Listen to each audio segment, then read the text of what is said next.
Sage CRM's internal email client has a number of powerful email productivity features. Here I've logged on to a demo system as a user, Brian Little, and I've navigated to a person's record. And when I click the email address, this opens up the internal email client, and the address that I had just clicked has been added into the To address field. Next, I've clicked into the CC field. And if I start typing the name of a person or a company, you can see that a search is being carried out, and the BCC field works in the same way.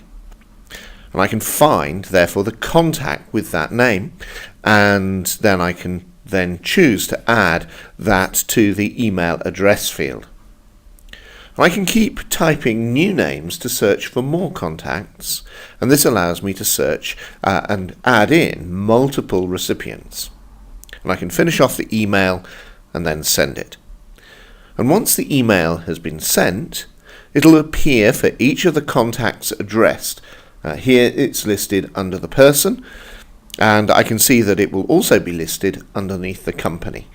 And if I look at the communications, I can see that the email has been recorded against this contact, which happened to be a company email address also. Another productivity trick is provided when working with pop-up email screens, and here I need to change my preferences to show you this. And I need to switch the preferences screens to edit mode and update the email screen position, and I want to select pop-up.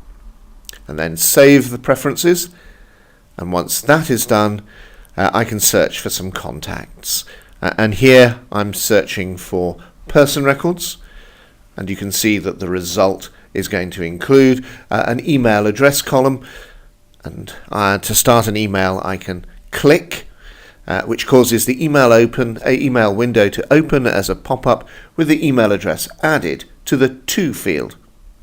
But I can also use the control click to add an address to the CC field, just like that.